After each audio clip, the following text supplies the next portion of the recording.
many of you wonder what it's like to have a small dog? Maybe you wonder how entertaining it is, or perhaps how much maintenance goes into owning one. Well, there are many small dog breeds. Today I'm going to be going over Shih Tzus. I'm going to be covering what a Shih Tzu is, general personality traits of a Shih Tzu, common health problems, how to properly groom one, and what it's like owning one from personal experience. So, what is a Shih Tzu? Well, a Shih Tzu is a toy-sized dog that originates from China. It is about 9 to 16 pounds, and The front. Yeah, it's off. I'm sorry.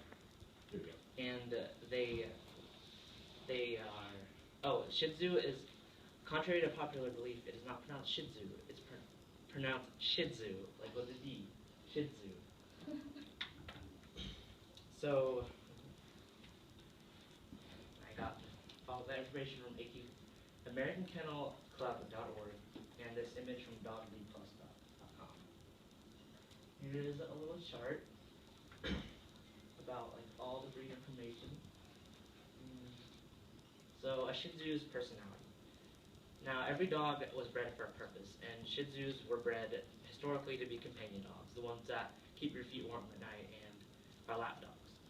They are really entertaining, outgoing, just really playful, and they're high energy. So like they're really athletic. So if you have a high mattress or something, be careful because they will jump off, and they're known to get concussions from jumping off of these mattresses.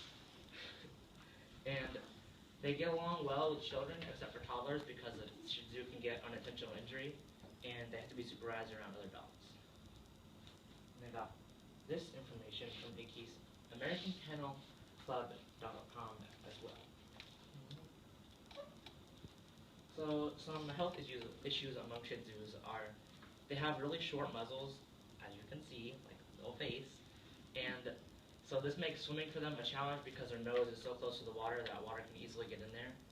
And they also have extreme trouble with heat because their short muzzle doesn't allow air to be cooled off when it goes into their lungs. So they're really prone to heat exhaustion. Okay, let me walk around with them. Okay, and their short muzzle doesn't allow for as much protection of their eyes. So like a nail sticking out of something can easily poke their eye.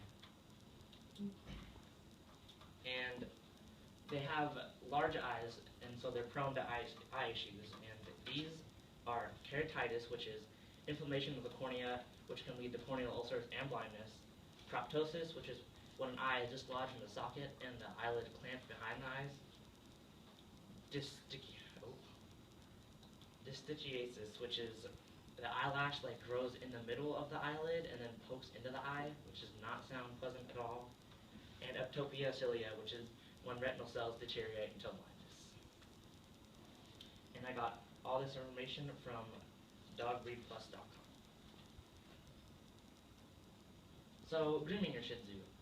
So, if you've ever seen any Google images, which are what most people see Shih Tzus on, they have these really long, silky coats. And those people are actually doing them for show. Grooming a Shih Tzu is not a lot of maintenance at all. They are really easy to take care of. So there are two questions you want to ask yourself whenever you're grooming a Shih Tzu. Will you be grooming the Shih Tzu yourself or be taking him to a groomer once every 2 months? And will you keep a long coat or settle for a shorter cut? So some advantages of self-grooming your Shih Tzu are it saves you money. It saves you the gas money of going to the groomer and the money it costs to actually pay the groomer, which is quite a lot, depending on how you want your Shih Tzu to look. So it also allows you to bond with Shih Tzu, so you can be happy with how he looks and he'll be happy with him being adorable little self.